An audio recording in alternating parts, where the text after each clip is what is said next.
Hello friends, welcome back to Earthvimarsh. If you like the content of these videos, please like, subscribe and share our channel. So in this video we are going to understand what is Walrasian General Equilibrium model. To begin with, we'll be talking about what is the meaning of market equilibrium. Then we'll be talking about that what is special about the Walrasian General Equilibrium, what is stable equilibrium, then what do we mean by the Tâtonnement process, which sounds like that it should be Tâtonnement, but it's Tâtonnement process. Then Walrasian equilibrium's derivation in the mathematical form. Finally, we'll be proceeding with discussion on the condition of stable equilibrium and what are the sufficient conditions to ensure that we have a stable equilibrium in the market. Now, to begin with, what is a Walrasian equilibrium? We have to understand these two key concepts under these two heads, that what do we mean by market equilibrium and what are the features of market equilibrium, and then what particular feature Walras tries to explain using his general equilibrium model. Now let us consider these two demand and supply functions, which are ordinary demand and supply here, that is quantity supplied as a function of price and C is the intercept, and demand as a function of again price with a negative intercept. So graphically these ordinary supply and demand functions are represented as quantity and price space with vertical and horizontal axis respectively, and this is how it will look like. Okay, so given this, we equate both these functions to get the equilibrium price in the market, which will be ideally this P, which I'll be calling it as P star, and you can term this equilibrium point as E. Okay, this is the point of equilibrium. So remember, this I had written as P star, but this is actually a quantity space because these both are ordinary functions of demand and supply, right? So this is Q star, equilibrium quantity. Now equating both these, we'll get this P star. How? C minus C plus dP equals A minus PP, which implies price times D plus B equals A plus C, and this implies that your price, which is P star, is equal to A plus C upon D plus B. So this is our equilibrium price in the market. So for ordinary demand and supply curve, remember that this is ordinary demand and supply curve. Now for the equilibrium to exist, so this is the condition of equilibrium price, but now the first feature of the market equilibrium is the existence, the condition of existence. Okay, now what do we mean by existence? Here I have written A greater than C. Now say for example in our ordinary demand functions, if A was less than C, okay, if A less than C, what will happen?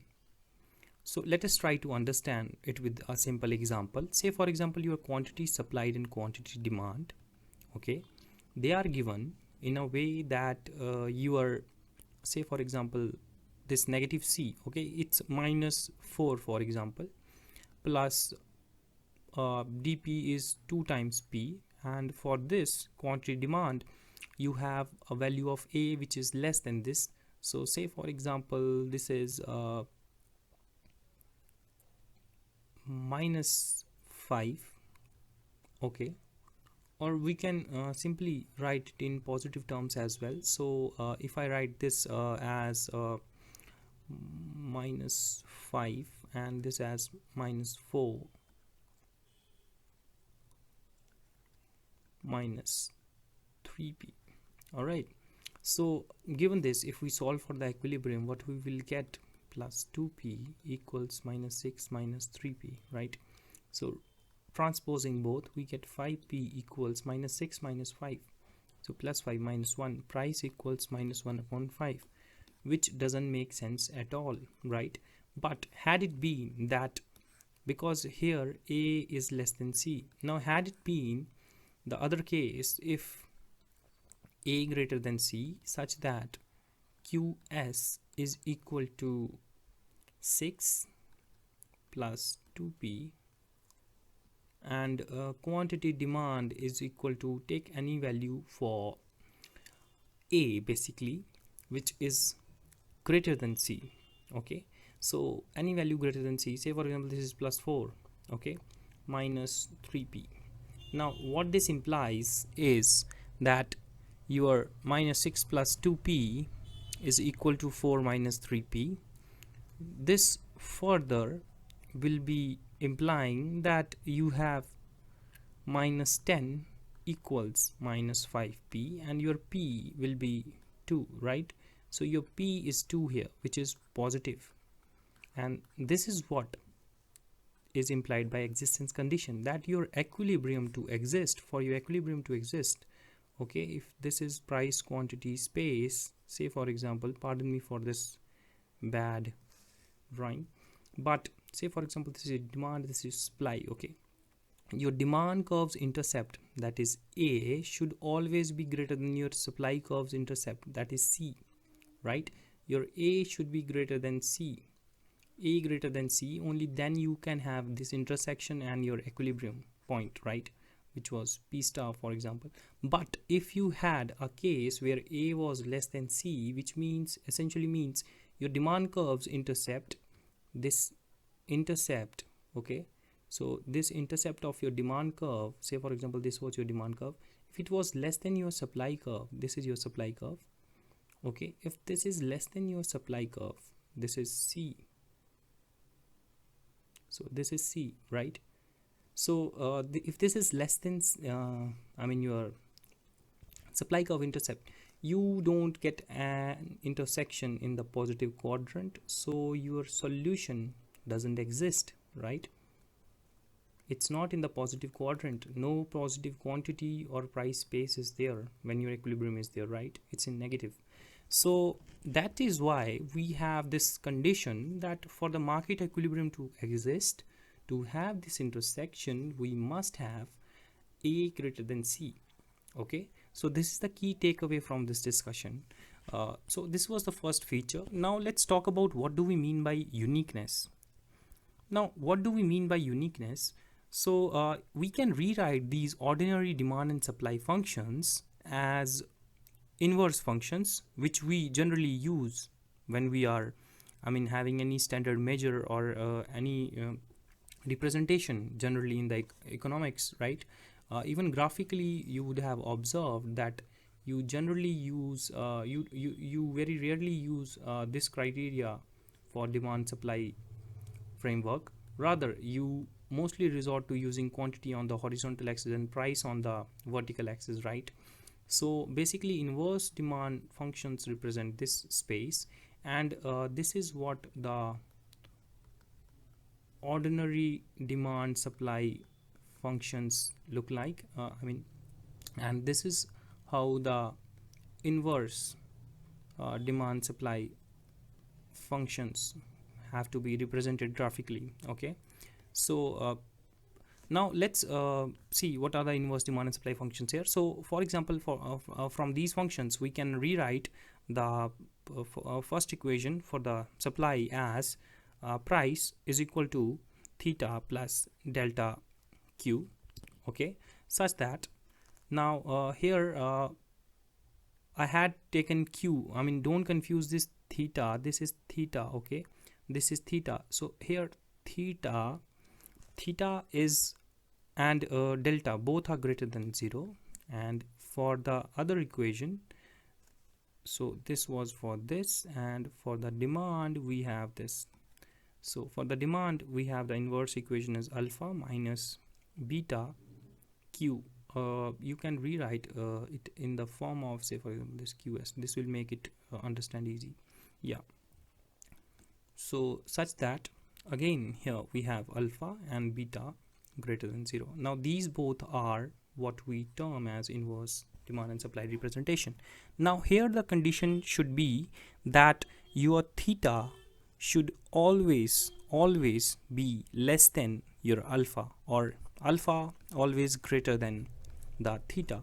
What do we mean by that? Now just observe here, your alpha is the intercept for your demand again, right? So for this condition to hold, again, if this is your demand curve and this is your supply curve, if alpha which is the intercept of your demand curve, it has to be greater than this theta, right? So this is theta.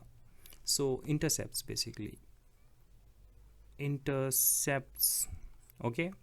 So remember that. But in case if you had this kind of situation where demand and supply are in a way that your alpha is less than this theta, right, the supply intercept, if alpha is less than theta, so you don't have the no unique equilibrium, right? So no unique equilibrium, but here you have unique equilibrium exists, okay? So this is the difference between these two conditions.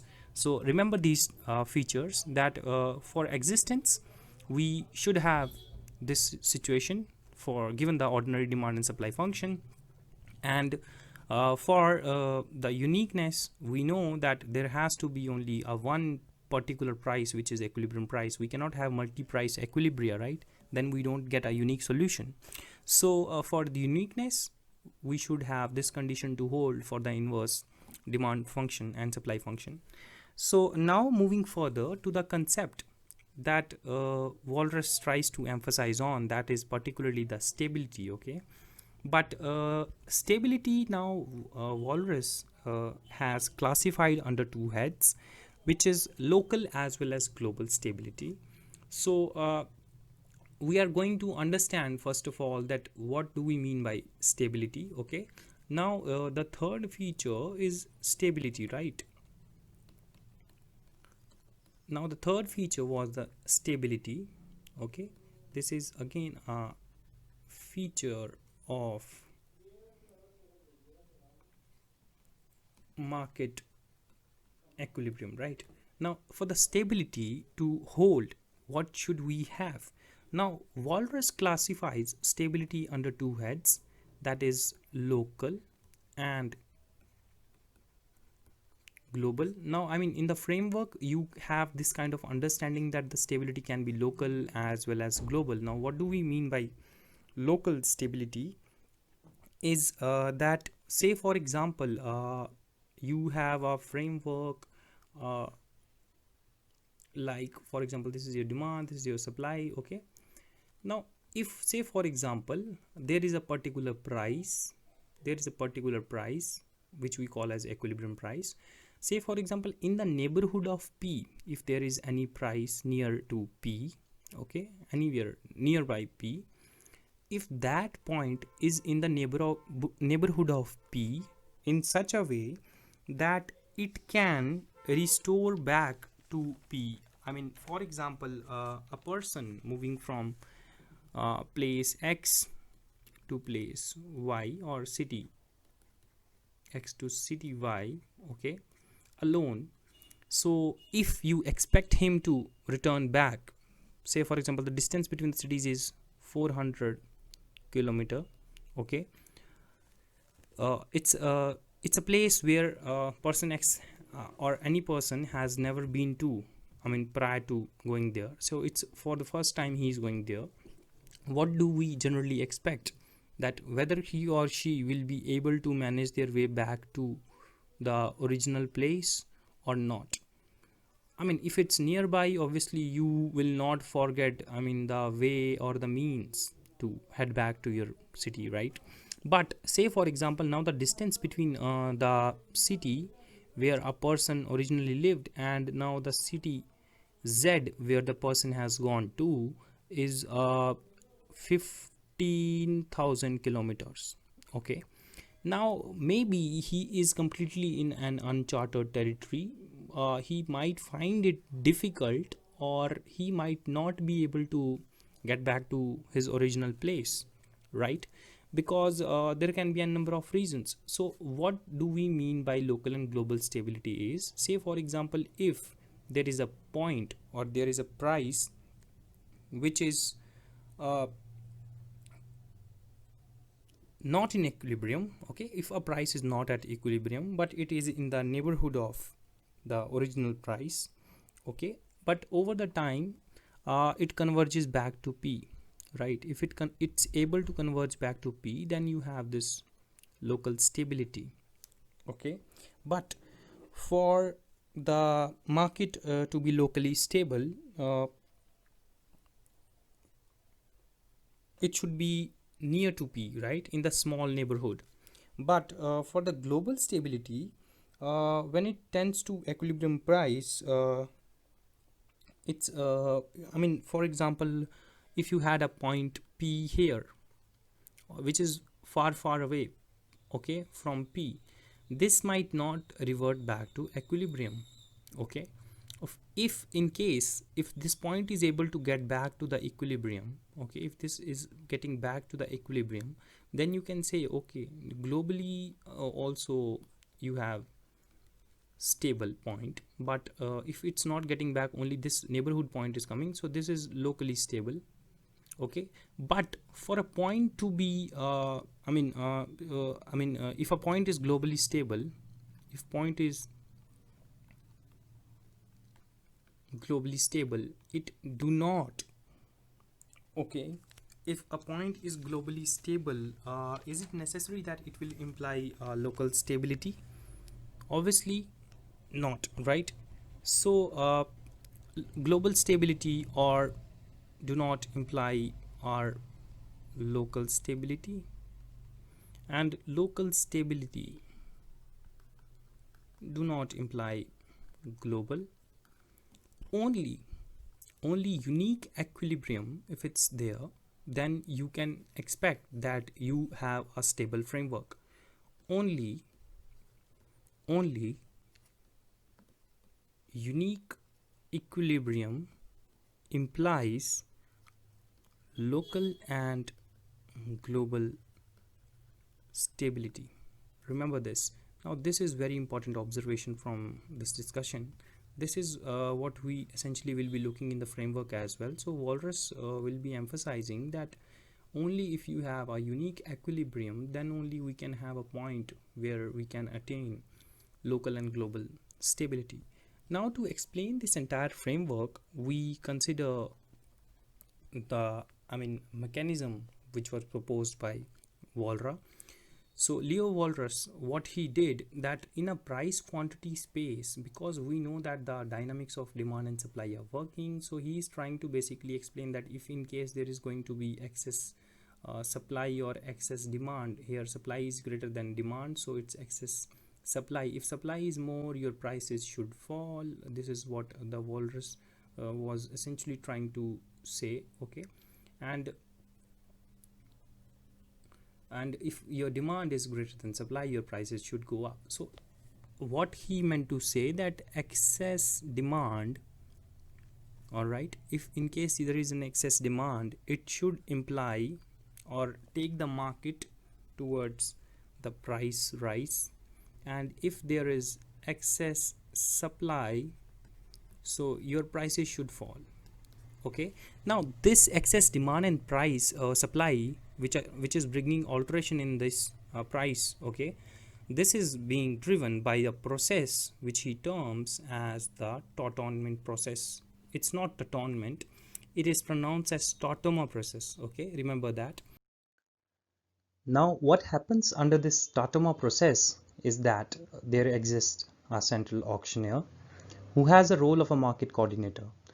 The market coordinator announces to all the decision makers a single market price, okay, which they take as a parameter in choosing their planned demand and supply.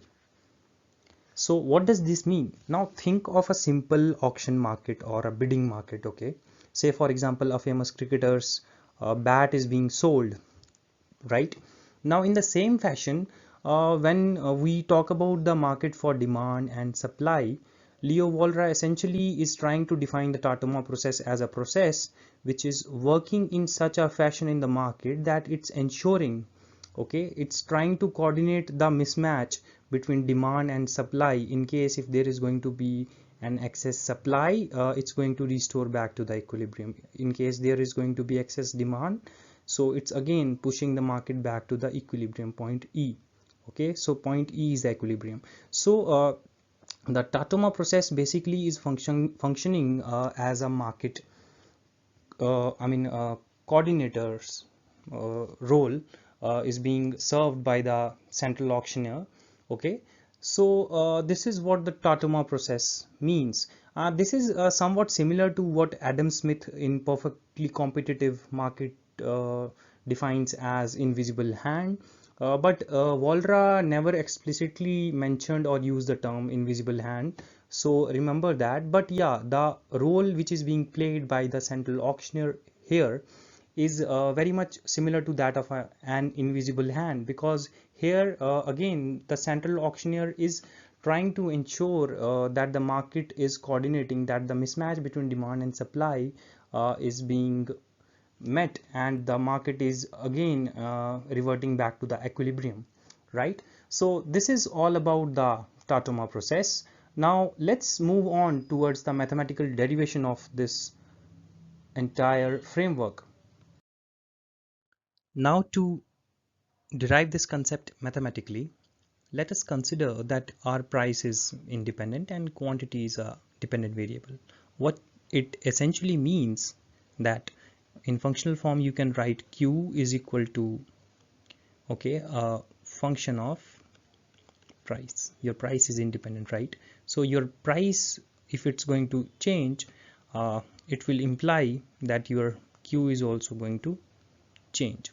So this is essentially what we are trying to capture. So say for example, because what Walras was essentially trying to state is that in case in the market with a demand and supply interaction, say for example this is your demand, this is your supply, if in case your equilibrium is digressing, say for example if there is excess supply to point S dash or excess demand to point D dash, okay, so if there is going to be excess supply or excess demand corresponding to these points, your equilibrium will restore back to E star, right, which is corresponding to equilibrium price, which is P star, and there is some central auctioneer which is working as a regulator, or you can think of an invisible hand, okay, which is ensuring this equilibrium in the market. Now what happens is that because say for example if there is excess demand, so what will happen, that price should increase, right? And if there is going to be excess supply, our price should essentially fall, right? Like you can see here, our price is falling when you have excess supply, right? So this is your excess supply and this is your excess demand, right? All right, so now let's move further. Now given these set of assumptions, we consider that xd is the demand for a commodity, and it's represented by a function d of p, which means demand as a function of price, wherein d prime is less than 0. D prime less than 0, what it means? It means negative slope of demand curve, right? Negative slope of demand curve. This is what it implies. And similarly, s greater than 0 means slope of supply curve, right? Because your demand, obviously it's a decreasing function of your prices, right? So that's why it's a decreasing function, and that's why d prime is less than 0. And similarly for supply, which is given as s of p, so your s prime is greater than 0. Now to capture mathematically, Walras took aid of what he defined as Tâtonnement process, because the invisible hand kind of thing which he explained, like the central auctioneer which was working, so it was the work which was being done by this central auctioneer in restoring back to your E star equilibrium, right? So to capture this mathematically, he followed this Tâtonnement process.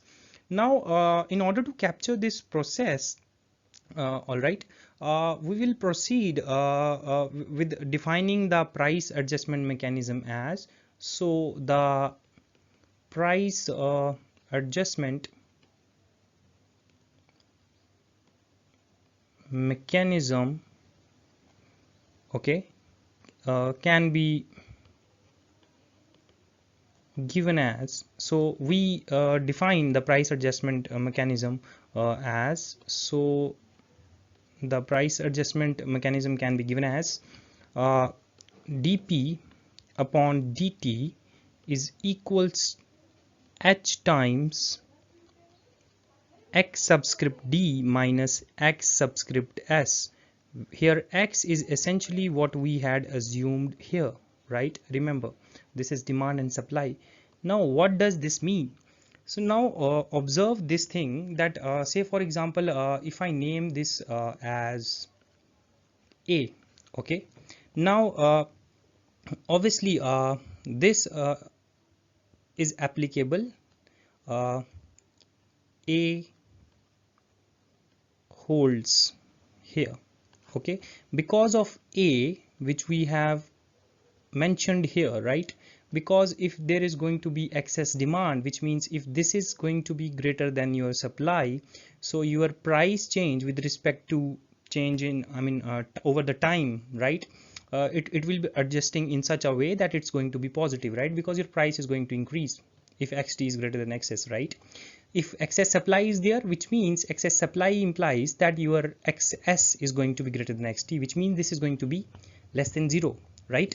So or negative, right? So dp upon dt will be less than 0, which means it should fall. So this is basically capturing this set of assumptions which we had defined, okay. So A holds here, so we can write the price adjustment mechanism as this, right? Now let's move further to understand. Now, given the price adjustment mechanism, that change in your price with respect to time is being captured in a way that in case your demand is going to be in excess, your price is going to increase, and if your supply is going to be more, essentially your dp upon dt will be less than 0, which means that your prices are going to fall. So this is what it's essentially capturing. Now let us try to we can further rewrite this as dp upon dt as a function of h d of p minus s of p. Why? Because this is in such a way that your h prime is greater than 0, okay, and also h of 0 is equal to 0. Remember that this is very important to mention along with this as well, right?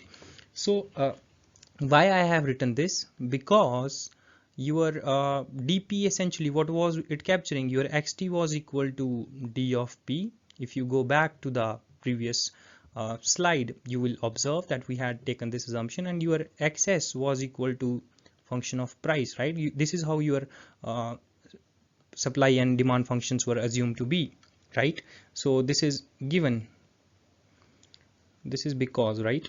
Okay, so we are clear up till here that your h prime is also going to be greater than 0 and h of 0 is equal to 0. Now what it means?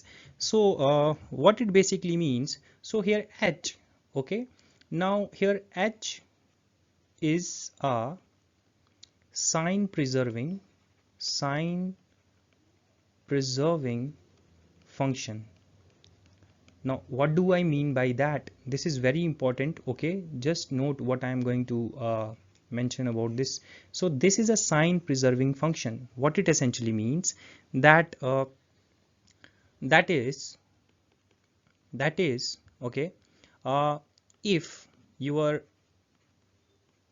demand function, okay, I mean d of p, that is your demand, okay, if it's greater than supply, what will happen? It should imply that your prices should increase, right? Because say for example this is your demand, this is your supply, right? And if your demand is going to be greater than your supply, all right, So what will happen? Your prices should go up, right? Your price should move up in this direction if this is your demand, excess demand as compared to supply. Then in case if your supply is more, okay, so your equilibrium should contract, right? So this is what we essentially are trying to explain here. And if D of P is less than S of P, our supply, we should witness a decline, right? This is which implies. So this is what it essentially means. And if they both are equal, if D of P is equal to S, if it's equal to S of P, right, it implies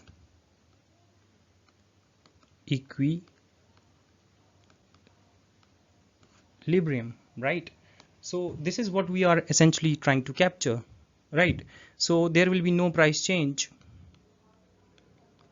Now in the above function, you just try to observe this H has been defined in such a way.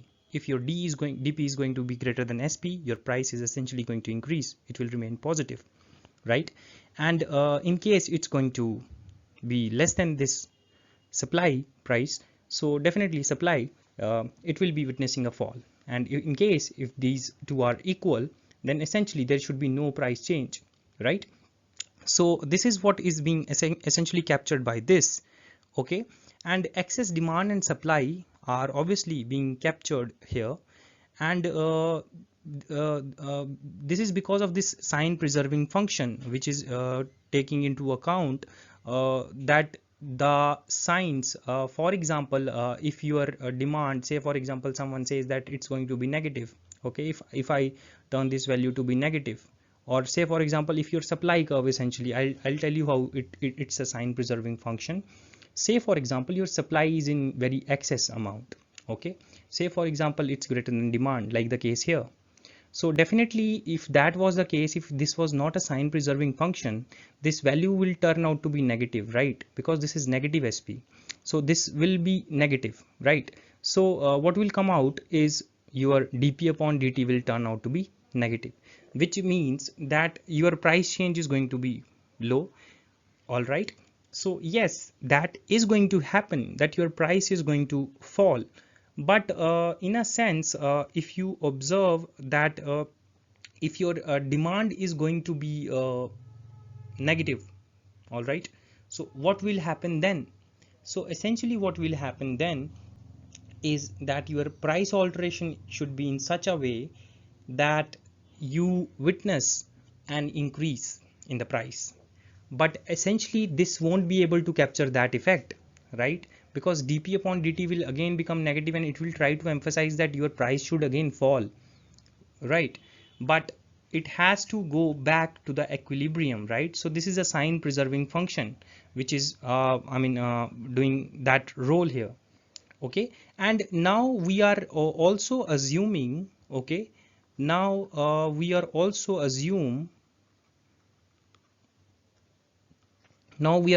assuming P star as the equilibrium, beg your pardon, equilibrium price for which dP star is equal to SP star. Okay, so we are clear up till here. Now let's move further. Now, given that we had a sign preserving function and we had assumed that P star is the equilibrium price, right? This is what we had assumed, for which dP star or asterisk you can call is equal to DSP, right? But one might question that why am I assuming that? But why this assumption, right? That I am stating that this is the equilibrium price. Now remember, what Walras is trying to answer here. Our assumptions are very much in line with what he was trying to explain. Our objective here is, because we are looking at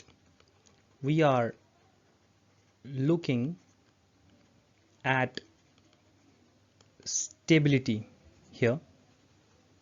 All right, we are looking at stability here. So the existence,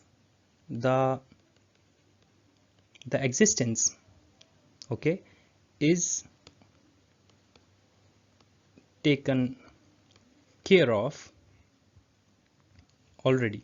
Okay, so that is, we essentially are assuming that there exists a equilibrium, that is, there exists an equilibrium. Okay, pardon me for this pathetic handwriting, but yeah, this is what we essentially are trying to capture, because our focus is essentially on the stability. So we already have taken care of existence. Remember the condition of existence which we had already discussed. So obviously when the existence is being met, the condition of existence is being met, so there already exists an equilibrium. So that's why we have this assumption, okay, that P star is the equilibrium price, for which dP star is equal to dsp star, or dP asterisk equals dsp asterisk, right? Now given this, okay, now what we are trying to do is that we are going to employ a Taylor series expansion on the equation of the sign preserving function. Okay, what that essentially means, that say for example, if a function of the form phi of x, so this is a kind of detour. Okay, so I'll put it in a bracket for your understanding, because this tool we are essentially going to use in the derivation.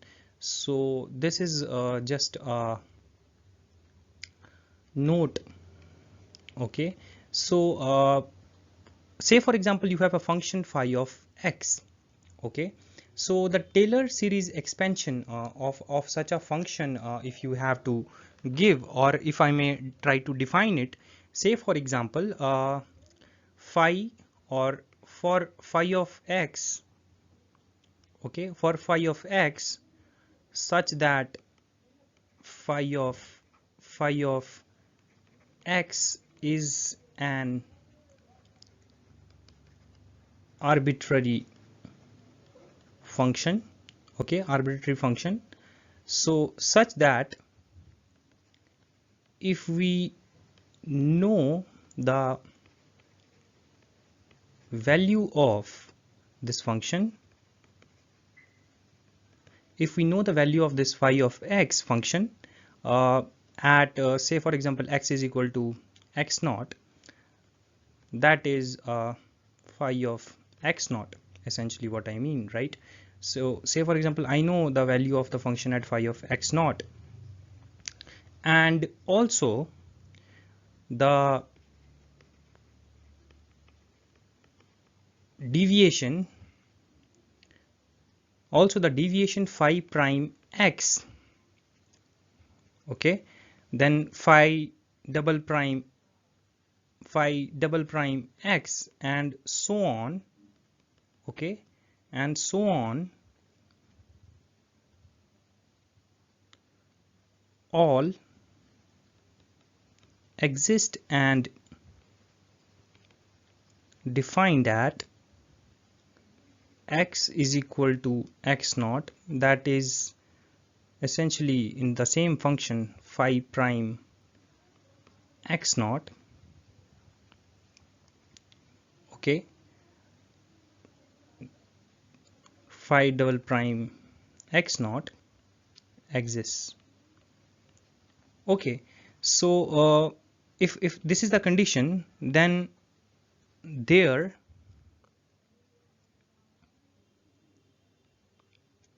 the function can be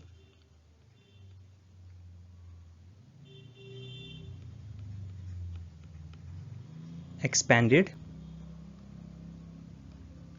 around x0 as phi of x, okay, phi as a function of x equal to phi x0 upon 0 factorial plus phi prime x0 x minus x0, I beg your pardon, a small mistake, yeah, x0, yeah, x0, okay, 1 factorial, and so on. Like you can have phi of x getting expanded as phi of x0 upon 0 factorial plus first derivative of the same function into function minus function at x0 plus phi double prime x0 x minus x0 whole square upon 2 factorial, and so on, like 3 4 5 6 factorial in the denominator, and you can continue with the derivatives as well, right? But from the economics standpoint, what we have to remember that we generally when we are trying to expand such a series, we generally resort to taking it till the second order, okay, not anything beyond the second order. So I mean, just to point out, so this expansion, basically this is very useful expansion, and generally you will be encountering this in a lot of discourse in economics, okay. So this is termed as Taylor series expansion, Taylor series expansion, okay. And remember that in economics there will be hardly any case in the derivations also that you will be encountering the third order term, like for example this second derivative, right? So mostly we resort to taking till the second order only, okay. So this can be ignored, all right. So given that a function of the form phi of x, okay, you can write its expansion as phi of x naught plus phi prime of x naught times x minus x naught, and so on. But in economics, okay, so just as a note, I am ignore higher order terms, okay,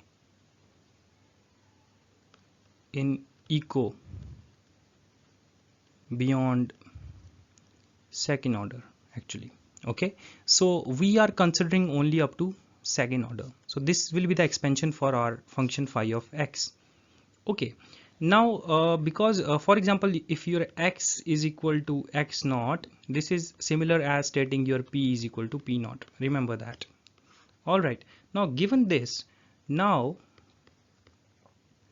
uh, Taylor series, now the Taylor series expansion, okay, uh, for p equal to p star in sign preserving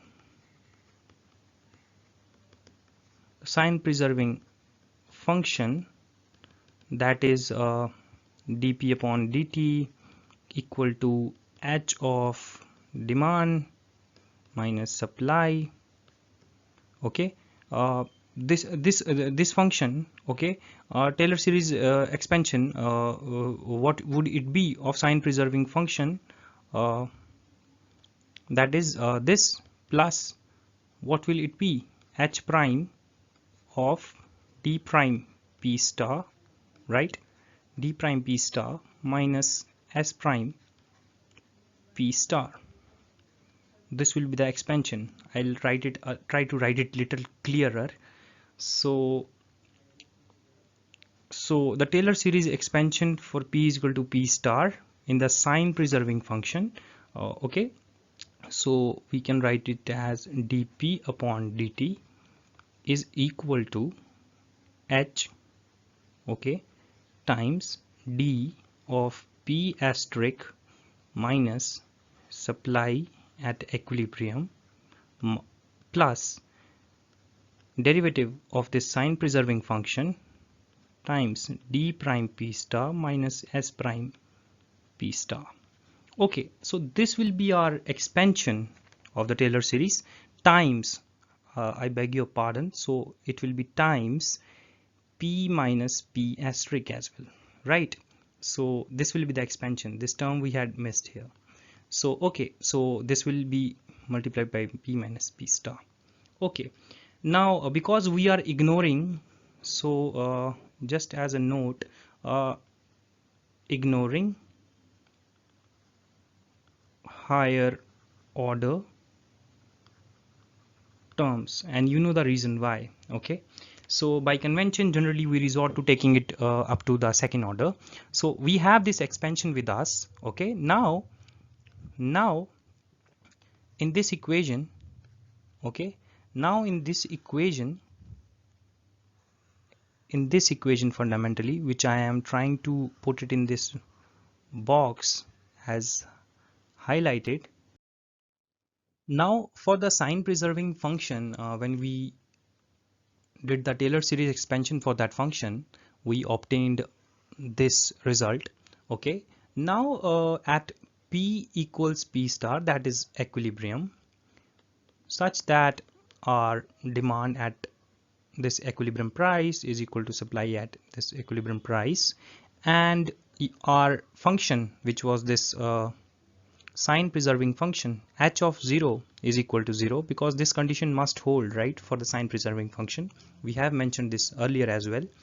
So what we have is, therefore dp upon dt, okay, dp upon dt is equal to h prime of d prime p asterisk. Okay, this is the first derivative, then again s prime p asterisk. This is given as p minus p star, right? So this is what we reduce this expression to.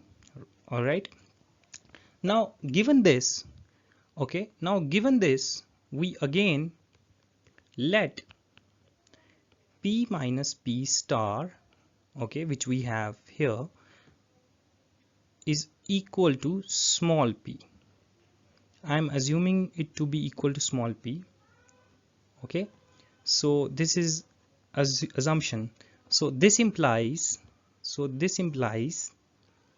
dp upon dt, okay, dp upon dt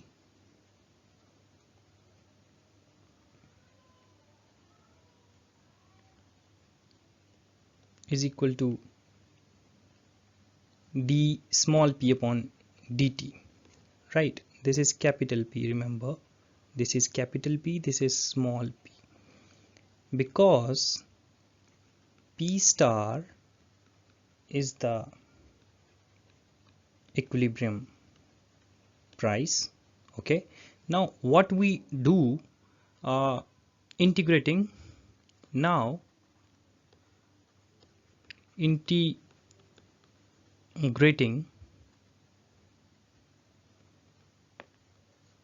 this expression, say for example, if I name this as L, okay, now integrating L, we get, now we are trying to integrate here what, integration of dp upon dt is equal to integration of the sign preserving functions derivative times d prime p asterisk or star s asterisk p star times dt, right?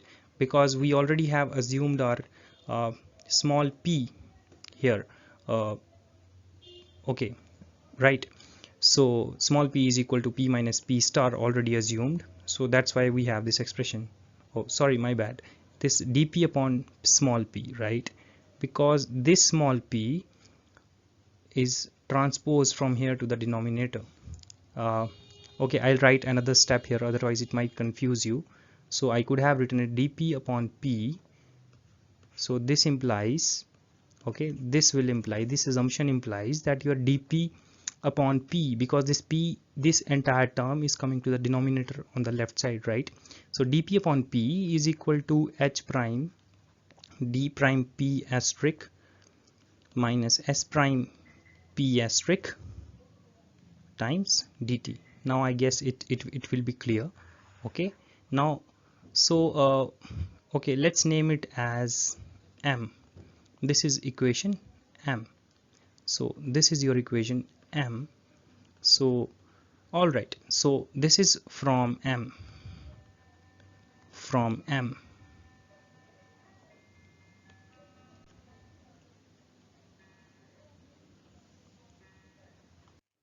Now from the sign preserving function, we had imposed this restriction that we were assuming the equilibrium in the market, and then we had assumed that p minus p asterisk is equal to p, and we arrived to an expression for integration that your dp upon small p is equal to integral of the h prime d prime p asterisk minus s prime p asterisk times dt. Right, so this is where we were, and now what we are interested to look into is we will be first of all integrating these two expressions. So this implies that integration of 1 upon p, it's log of p, right? So we have log of small p equals h prime d prime p asterisk, okay, minus s prime p asterisk times t plus constant, such that c is the integral constant. Now here if you observe carefully, this c, this is the integral constant, right? Integration constant. Now further what we do now, if we try to eliminate this log, okay, if we transpose, so this expression will become exponential, so we can rewrite this as p equals exponent of h prime d prime p asterisk minus s prime p asterisk, right? So this can be written in this form, all right, plus the integral constant. Now this all is the raised to power. Okay, now at say for example time is equal to 0, okay, at time is equal to 0, what will be the result? So definitely at p of t, okay, so at time is equal to 0, what will be the condition? So wait a sec, like just before I mean getting into the time aspect, I think we should first of all try to get it into times expression, that how it's going to alter with time, right? Okay, yeah. So given this expression which we have, and this was multiplied by t as well, so that's why I was wondering where is the time element. So this is multiplied by t, so I'll just rewrite this.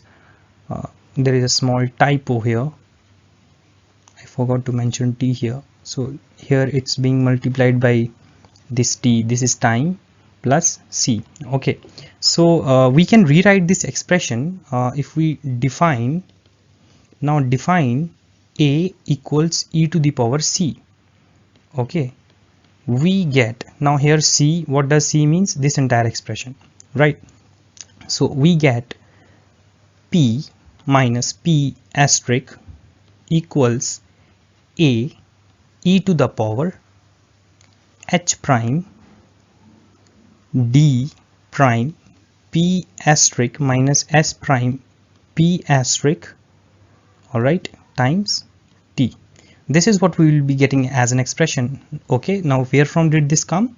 So this p, we know that p is equal to, because p is equal to p minus p star, this is what we had assumed, number one, right? And we also defined a is equal to e to the power c.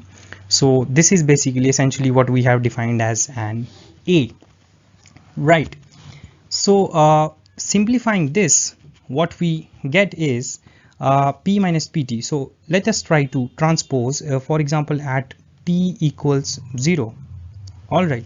So say for example p of t we can write as p plus a e to the power h prime t prime p asterisk minus s prime p asterisk whole multiplied by t.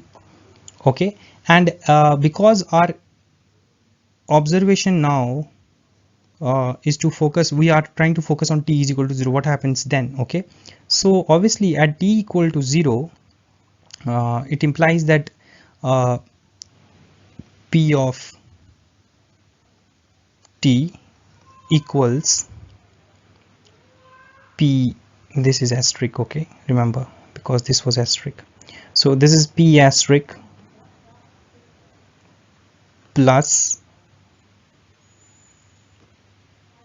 p minus p asterisk e to the power h prime d prime p asterisk minus s prime p asterisk times t. Now how does this come? So just to clarify on this, if you observe,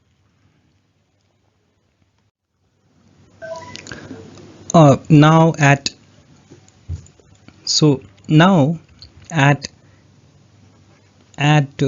t equals 0, say for example, okay, what we have is p of t equals p asterisk plus p naught minus p asterisk e to the power h prime d prime p asterisk minus s prime p asterisk t, right? So for the stability, for stability what we have is d prime p minus s prime p asterisk, okay, sorry, this is also asterisk, right? Yeah, so asterisk less than 0. Now given this expression, okay, now just observe from this expression,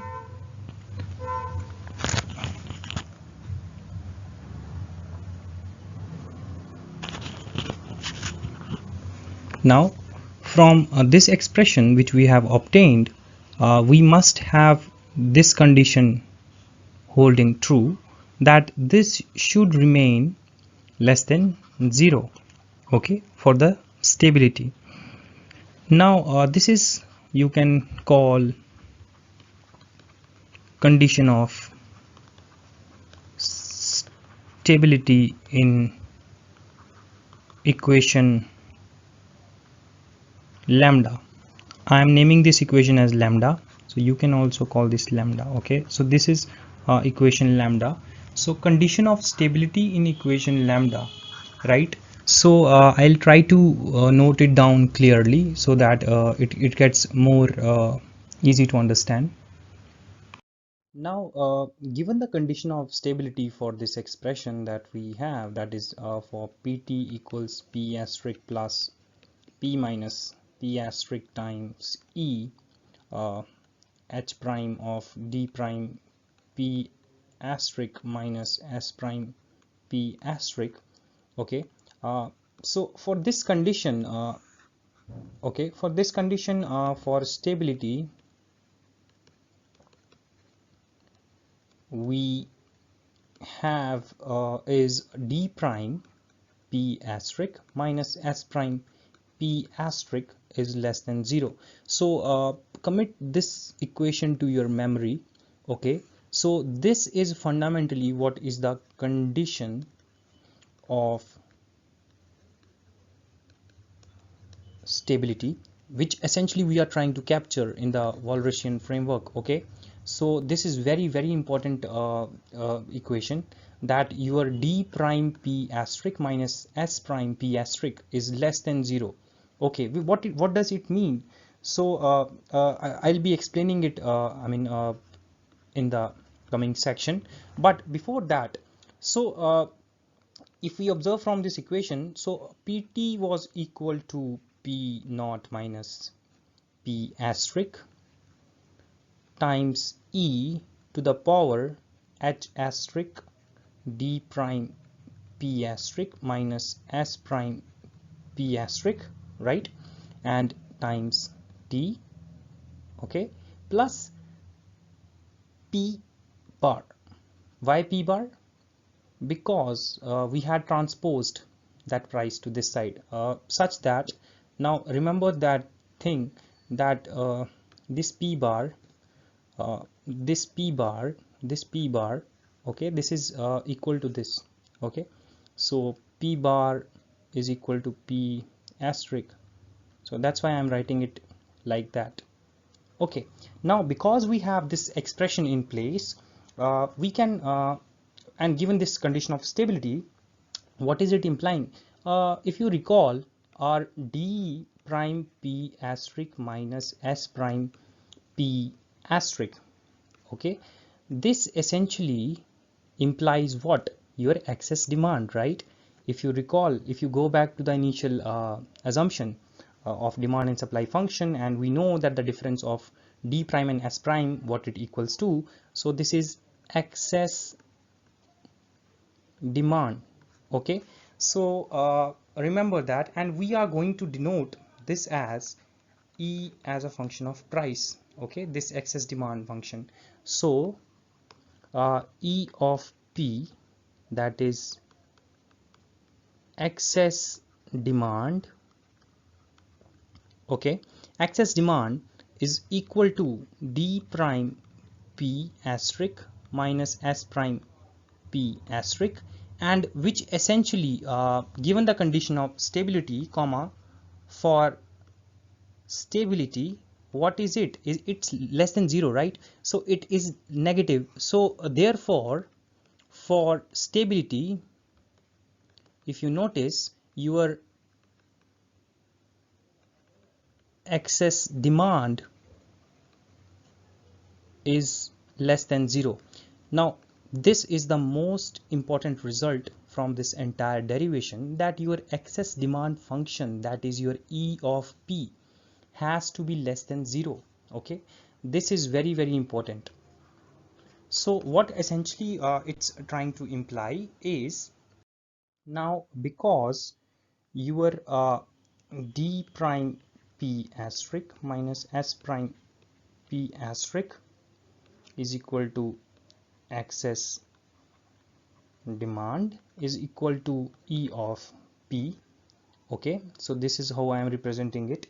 So your derivative of this excess demand, okay, at P asterisk, it's equal to d prime p asterisk minus s prime p asterisk. So this result is basically implying your condition of stability, right? So we have our stability condition, and I am going to denote this condition by Z. So equation Z implies that excess demand, that excess demand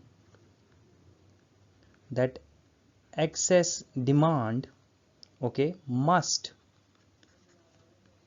be negative, must be negatively sloped, because this is essentially the slope, right? Your del E upon del P given at equilibrium, right? So this is your right excess demand function, so that has to be essentially less than 0. All right, so this is what we have, negatively sloped, okay, in the neighborhood of in the neighborhood of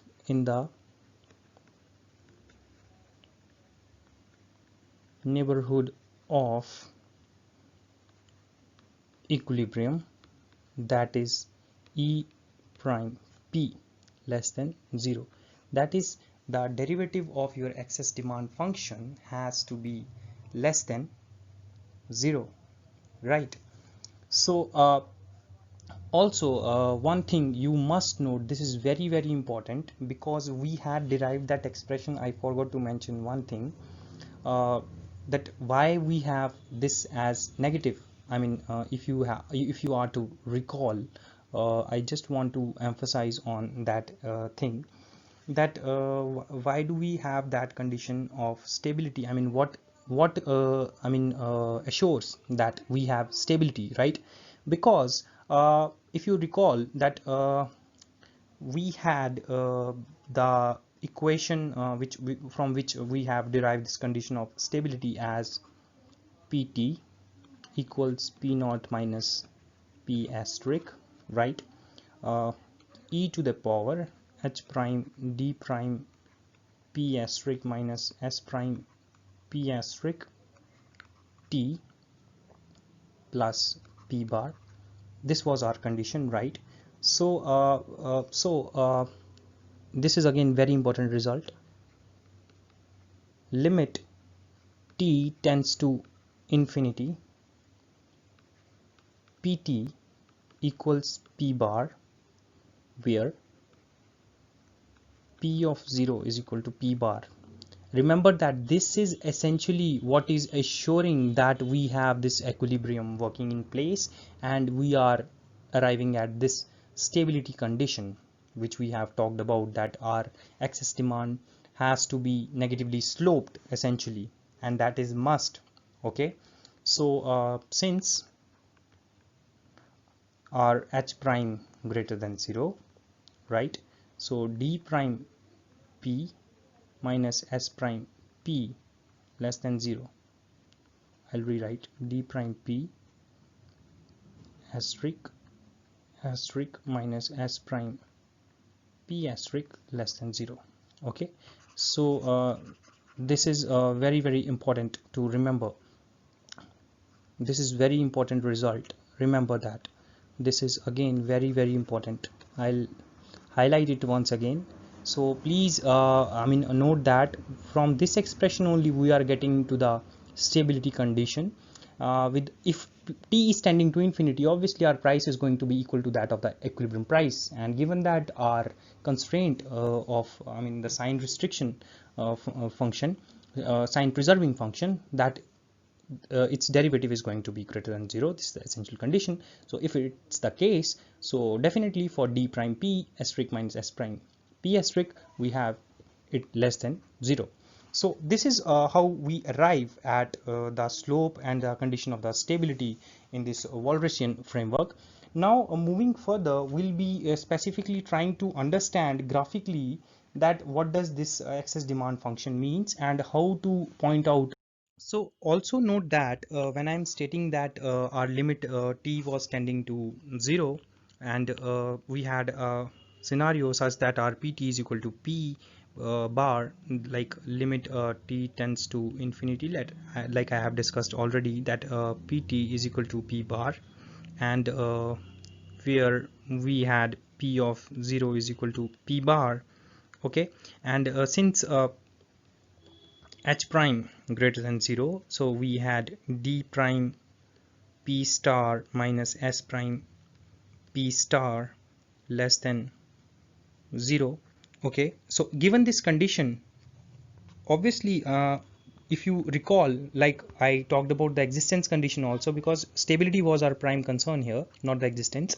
And for the solution to exist, we had the condition that when we had a demand and supply curve, it was necessary, say for example, if the slope of this curve, this demand and supply curve, say for example, if this is delta and this is theta, so delta essentially had to be greater than theta. I mean, if there was to be a equilibrium to exist, okay, because otherwise the intersection is not possible, right?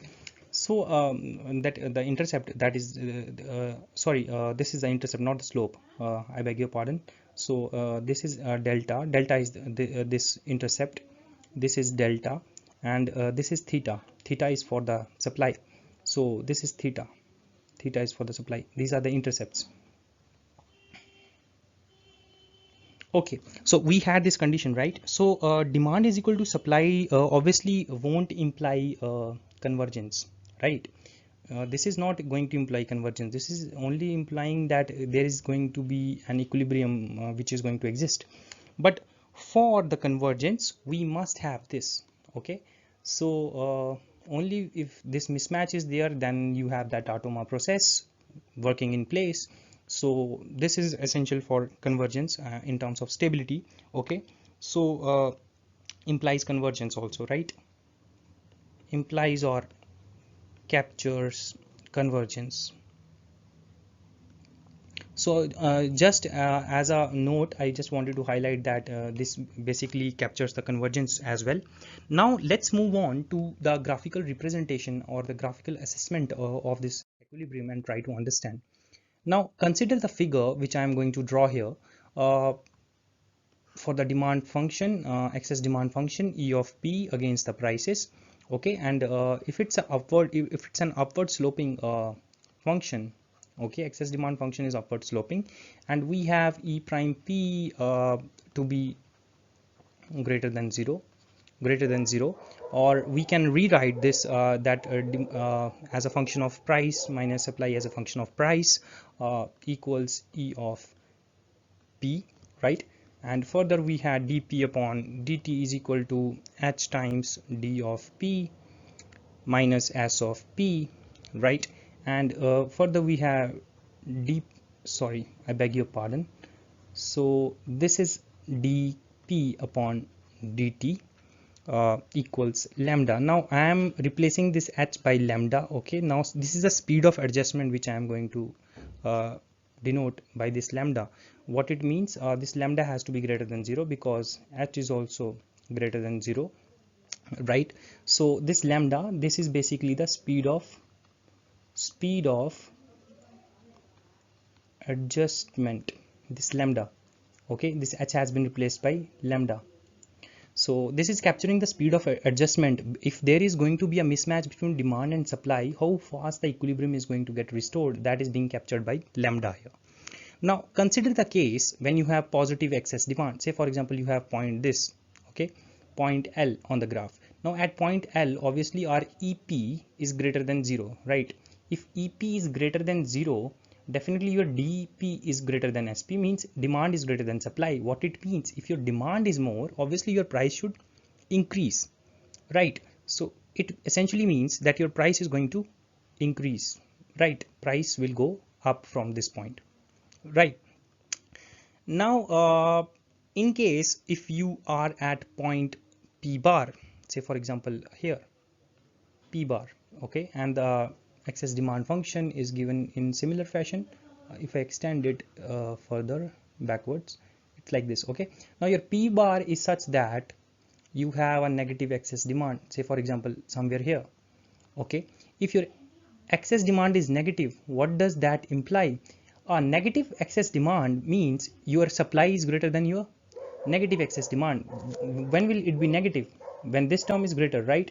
This term greater means your supply is greater. When your supply is greater, obviously what will happen to your price when you have excess supply?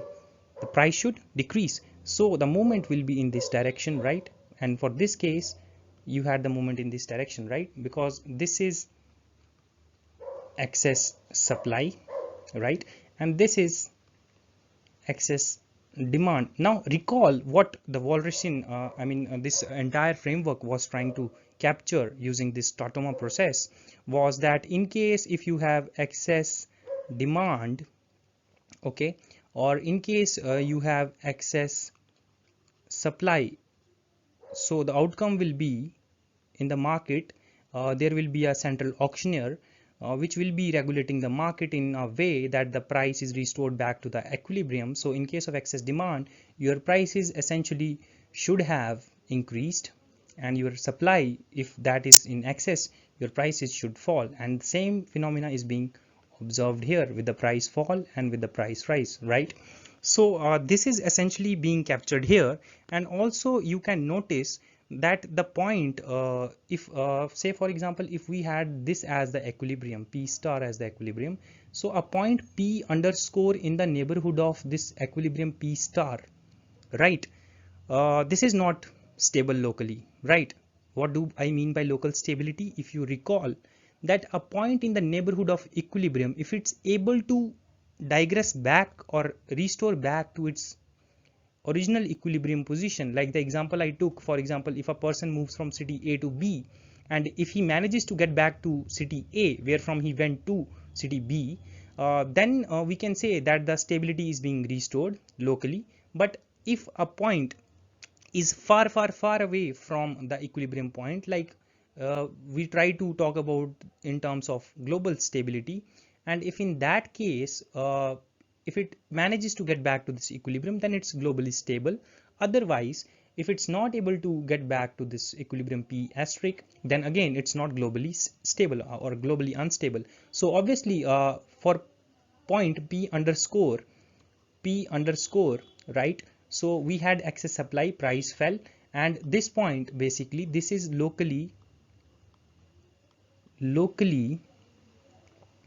unstable, right? This is locally unstable, this is locally unstable, right? So this point is locally unstable.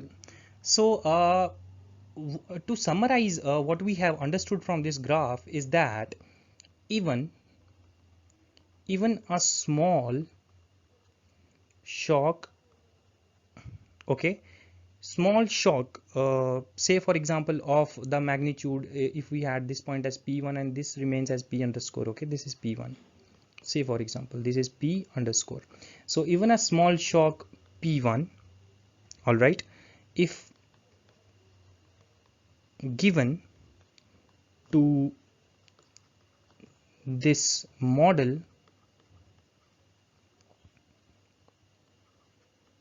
will lead to diverge from equilibrium that was P asterisk, this equilibrium point, okay, this is P asterisk. It will diverge from the equilibrium, right? Because P1, if we had here, it was excess demand greater than 0, the price was diverging from the P asterisk, it was going even farther away from this point P asterisk, right? So it diverges, that is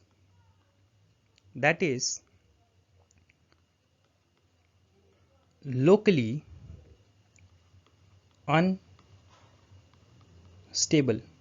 right? Locally unstable, which further implies that it's globally unstable. If a point is locally unstable, obviously it's quite obvious to think that it's going to be globally unstable as well. And as per that example also, if you go to your neighboring town and you forget the way back to your place, we cannot expect you that if you move from one country to other and you will be managing to find your way back to your country, right? So in that sense, I mean, we can say that locally unstable point also implies that it's globally unstable, because in this entire framework of Walrasian equilibrium, we are trying to talk about the stability, right? Stability was our prime concern. So it's very important to understand that when will the point be locally stable as well as globally stable, right?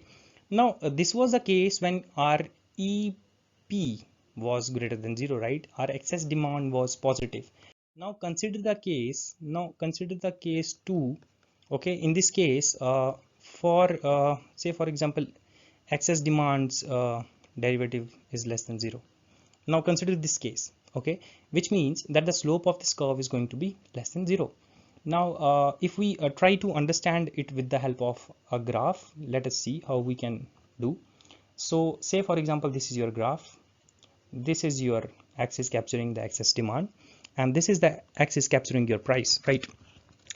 Now say for example your P asterisk is the equilibrium price in the market, okay. So given your demand function, I'm assuming this function as E of P, okay, and this is your equilibrium, initial equilibrium P asterisk. Now given this equilibrium and the negative slope at P asterisk, what is happening? E of P asterisk is equal to 0, right? or EP is equal to 0 here. Excess demand is equal to 0. And further, now consider a point P hat. Okay, consider a point P hat. Now P hat, I am assuming it to be above here. This is P hat. Now corresponding to P hat, if you observe, what is your excess demand function? Obviously it's having a point somewhere here, right?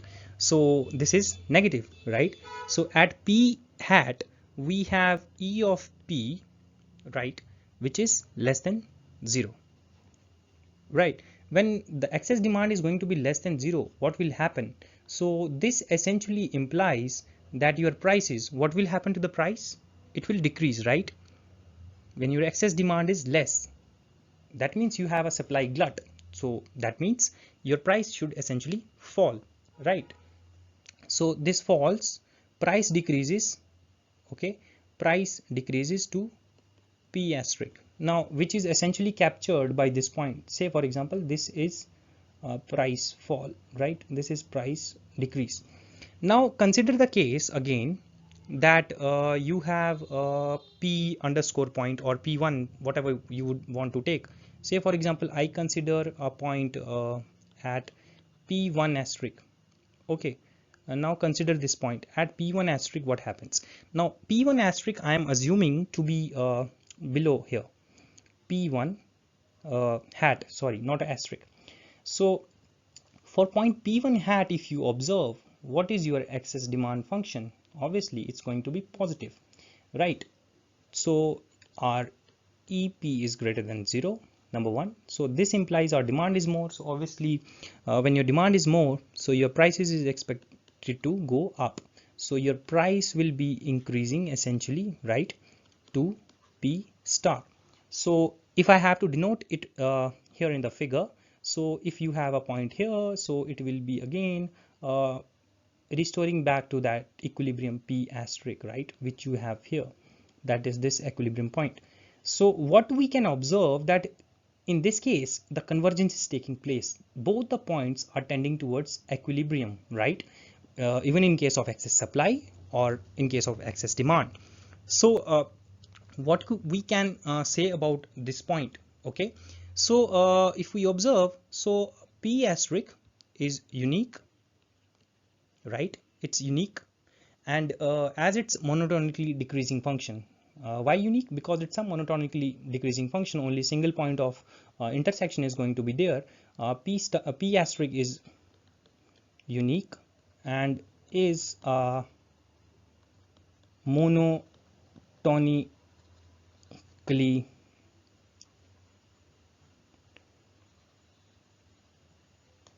decreasing function, right? So therefore what happens is it is both locally, it is both locally and globally stable. All right, it is both locally and globally stable. So remember, only a unique equilibrium point can warrant both global and local stability. This is one of the key takeaway from this entire theory. Okay, when we talk about the stability, so your local and global stability, okay, both are there when P star is unique.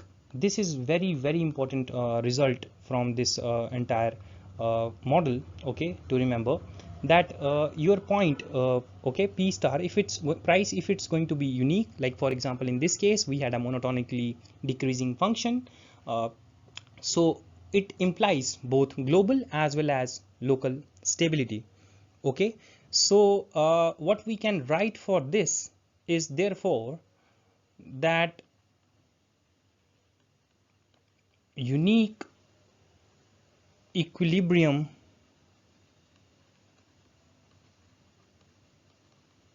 guarantees local and global stability.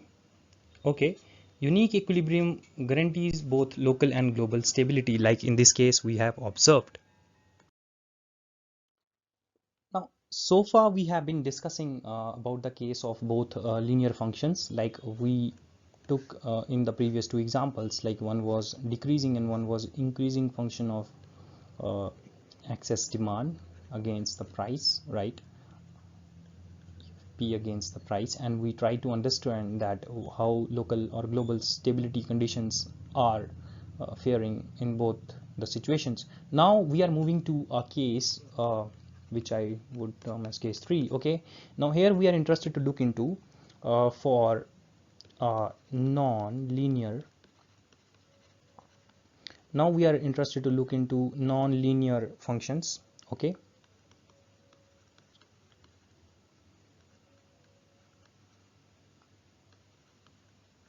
non-linear functions of excess demand. Okay, so we are interested to look into the non-linear functions of excess demand here. So consider a figure like this, any graph, I mean non-linear in nature. Just for simplification, I am representing it like this. Consider this point with two intersection points. So at one point you have a positive slope, at one point other point you have an increasing slope and another decreasing, right? So say for example P1 asterisk, this is P2 asterisk, right? These two are equilibrium points. Say for example P1 asterisk and P2 asterisk are equilibrium points in this figure, and this is E of P, and this is again a function of price. Okay, this is your price axis and this origin. Okay, so given this, now consider the case that your E of P1 asterisk is equal to 0. That is, I mean, self-explanatory, right? Against origin you can see. Now E of P2, it's also 0, right? So for any shock,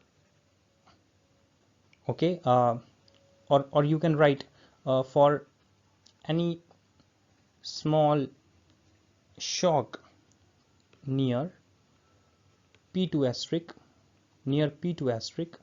if I give any shock near P2 asterisk, what will happen?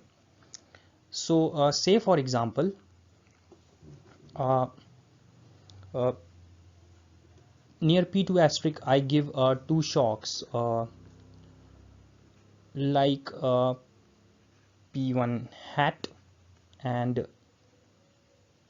P hat.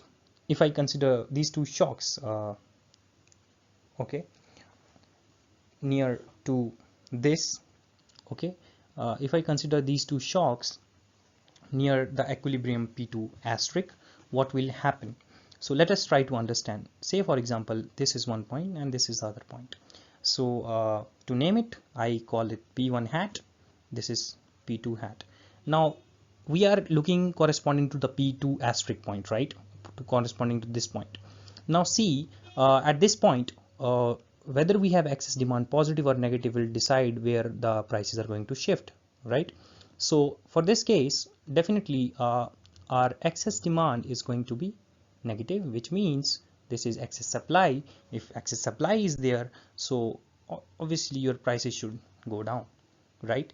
So in this case for P2, obviously, so for this case 3 which I had depicted as a non-linear function uh, like this. So again case 3. Okay, so for this case 3 when we were considering these 2 points, okay, one was P1 with respect to P1 asterisk and other one was with respect to P2 asterisk. Okay, we had assumed these 2 points, say for example P1 hat and P2 hat. Okay, P2 hat with respect to the equilibrium. Just try to make it little clear. Say for example it's shaped something like this. Okay, so this is P2 star. Now if we had these 2 points corresponding to this equilibrium, so obviously because P1 asterisk and P2 asterisk equilibrium, okay, this is E of P, this is E of P, this is 0, and this is your price axis, right? So this is obviously the equilibrium. Now for any shock, okay, for any shock with reference to point this P2 asterisk, like for any small shock, okay, say P1 hat and P2 hat, what we observe is these are the 2 shocks which I am talking about, P2 hat and P1 hat. I think it's not visible. Yeah, now it's clear. P1 hat and P2 hat. For any shock corresponding to this, what we observe is that corresponding to P1 hat and P2 hat, we observe that there is divergence. Why? Because now observe here, if we have a point corresponding to this equilibrium here, definitely this is negative excess demand, right? This is on this side of axis, on the left side, right? So this is negative excess demand, which means it's excess supply. Excess supply means your price should fall, right? So corresponding to this point P2 hat, let me make it clear, okay? Just wait a sec. So this is your P2 hat and this is your equilibrium price P asterisk. Okay, so corresponding to P2 hat, if you observe, yeah, now corresponding to this point, if you observe, definitely you are not restoring back to equilibrium. This is going to be excess supply, so your price should decrease. Your price should decrease corresponding to this equilibrium point, right? Because your EP is negative here, and as per this point P1 hat, if you observe, your excess demand is greater than 0, E of P greater than 0, which should imply your price should increase. So your price again goes up in this direction. So there is divergence for both these points which we are talking about. So given that, definitely this implies locally unstable, right? So this is going to be locally unstable, number one. Now consider with respect to for P1 star. Now we are referring to this equilibrium price P1 star. Now observe what's going to happen in this case. Now when we are referring to this P1 star, I'm just redrawing that figure again to make you understand better with reference to P1 star. Superimposing them would have been little more tedious. So yeah, so this is our excess demand function, so this is the axis, okay, this is our price line. So now with reference to this point, if you observe, okay, just try to observe this point now. Now with reference to P1 hat, for any shock, say P3 asterisk or P4 asterisk, or hat, my bad, okay. So comma, what we observe, say for example we are again putting 2 points corresponding to P1 asterisk, that is P3 and P4, okay. P3, say for example it lies here, P3 hat. Obviously this has a negative excess demand, so price should decrease, it goes away. So with respect to P1, if we observe, if this point is P3, which is actually near to P1 star also, right, this is near to P1 star also, but with reference to P2, sorry, yeah. With reference to P1 star, if we see, this is definitely diverging away, number one. Number two, this is like the case of global instability, right? Because it's not in the neighborhood of P1 star. This point was with reference to P1 but very far away, so it was the question of global stability. So P3, if it's lying here, definitely it's not digressing, I mean back to the I mean converging back to the equilibrium, rather it's going away. So this implies that such that P3 and P4, any shock, say P3 and 4, such that P3 P3 okay, P3 implies divergence, right, with respect to P2, with respect to point P2, remember that, okay. uh, Corresponding to this point, if we are observing, this is diverting, right, because with reference to this slope, if we see, this is negatively sloped, but with reference to P1, if we try to observe, okay, so it's going to be locally stable, right? Why? Because if you observe from the local stability point of view corresponding to P1, right, if the point is here, so definitely what is going to be the case for this is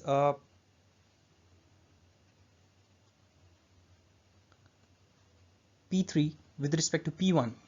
So definitely it's going to be locally stable. Why? Because say for example you have the curve sloping downwards, right? So it will be converging, right? But with respect to P2, if you observe, okay, so with respect to P2, it won't be converging, right? So it's diverging away because EP is less than 0, which is negative, which means excess supply. So your divergence with respect to point P2 is there. So what it essentially tries to imply is that this is globally unstable. I hope this is clear. Why global instability? Because P1, we are not talking about a point in the neighborhood of P1 like here or here.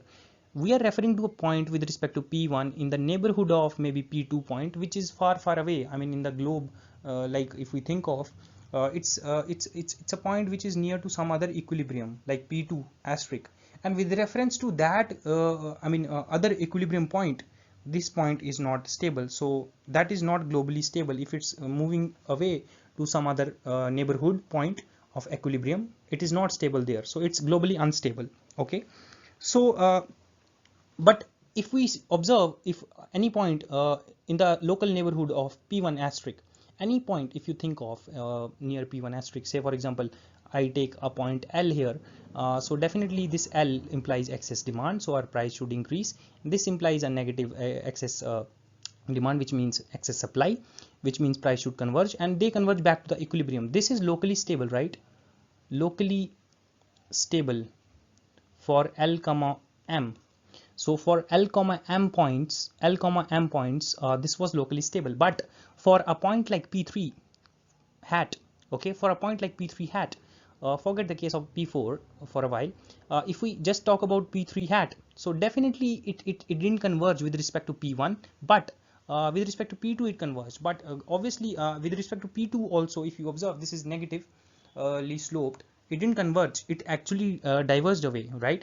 So this is globally unstable, but any point in the neighborhood of this is going to be locally stable.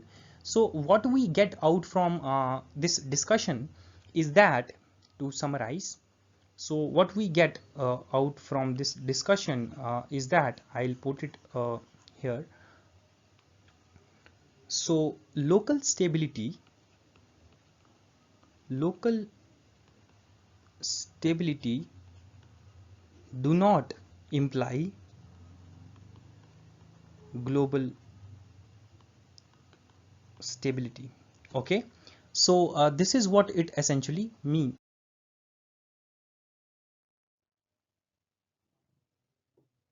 Now, so the key takeaways which we have from the entire discussion can be summarized.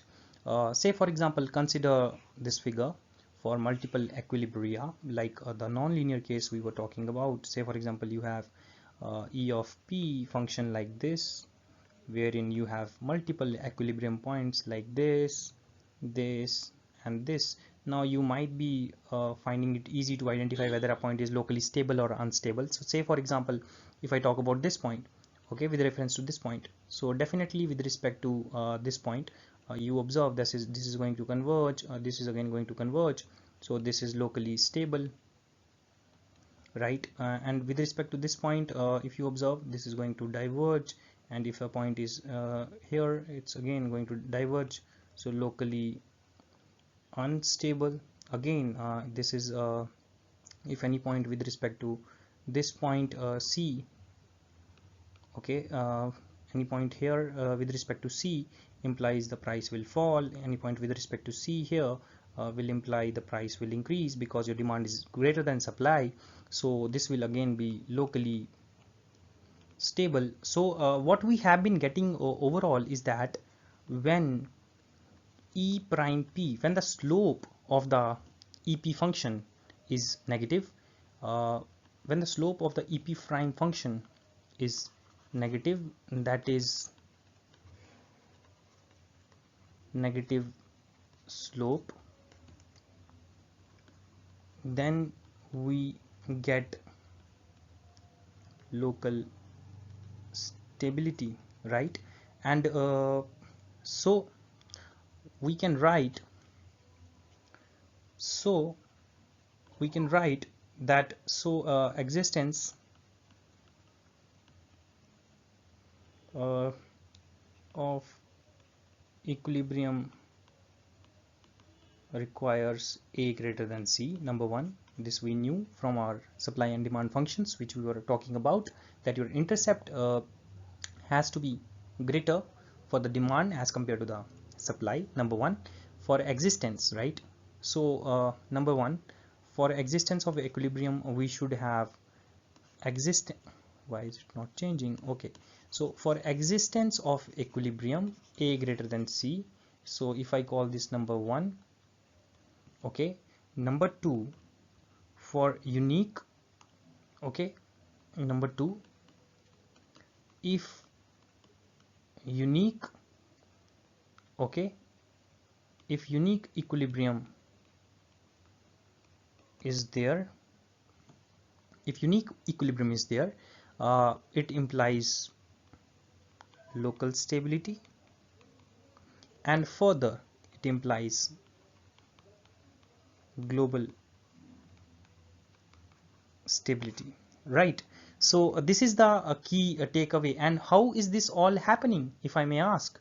So how is this all happening, that for the case of unique equilibrium there is local stability? If that exists, obviously it implies that global stability is there, but only if unique equilibrium exists. So this exists because of via Tâtonnement process, or Tâtonnement process to be precise. So this is all happening because of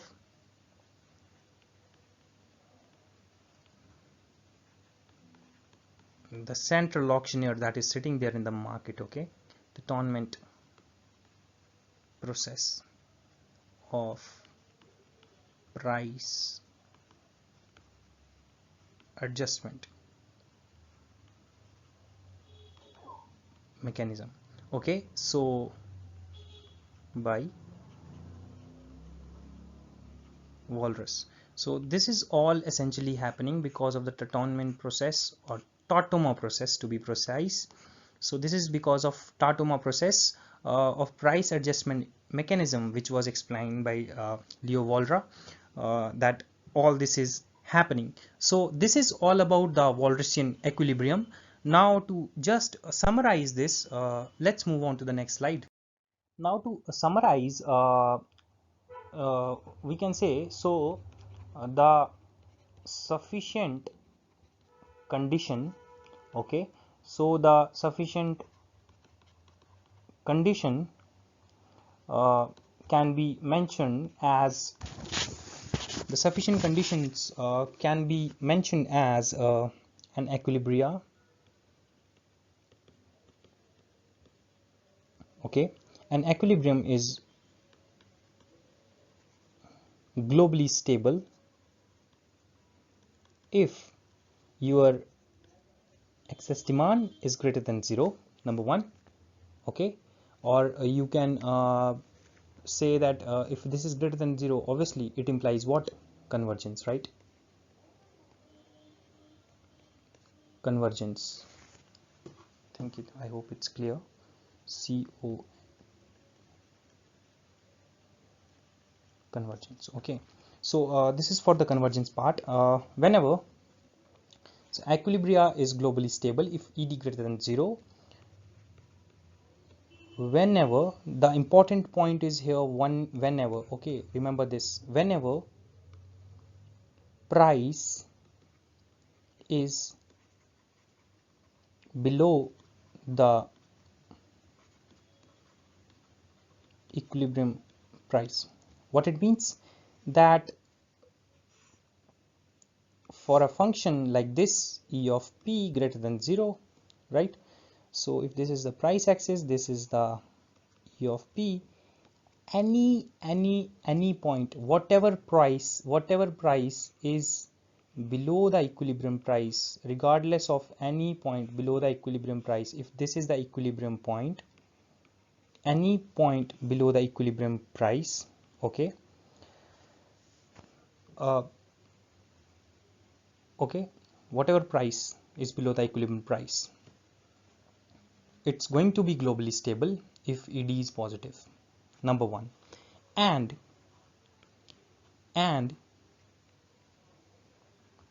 also ED less than 0 whenever price is greater than P asterisk,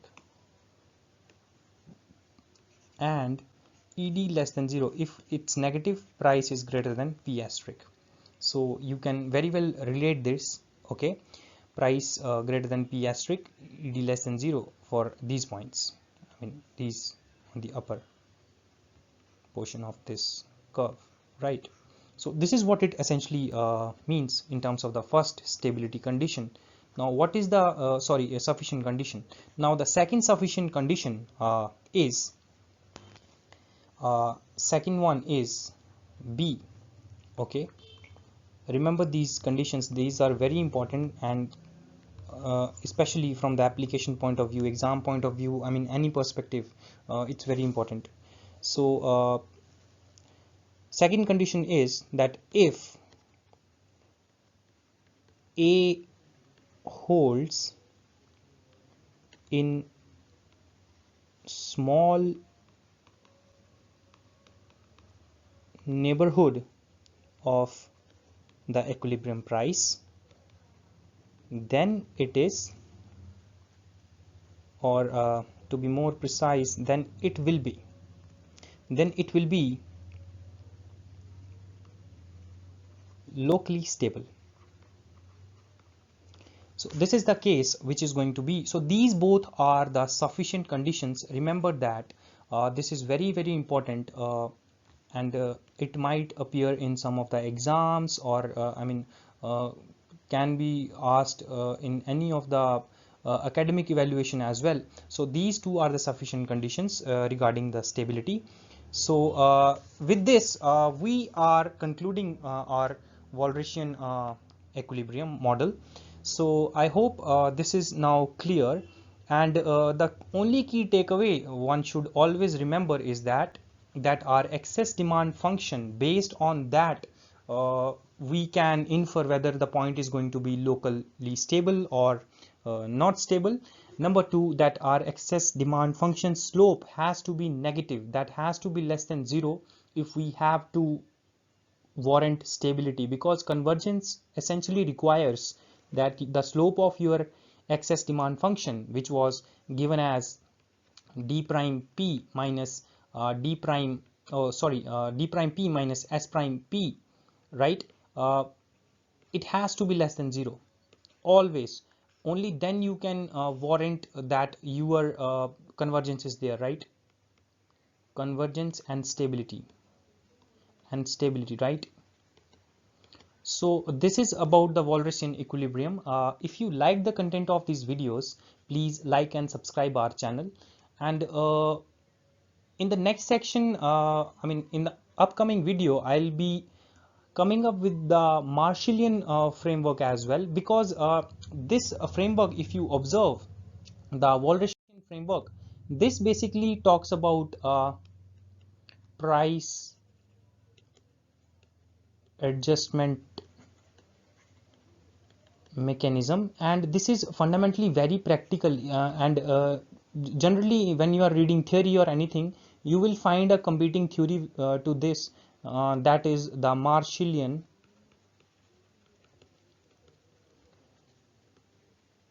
General Equilibrium model. Okay, and basically the key difference is this talks about the quantity adjustment mechanism.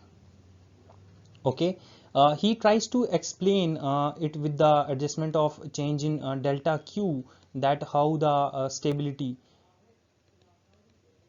is restored, okay, in the market. I'll be elaborating on this in another video. So till then, thank you and see you.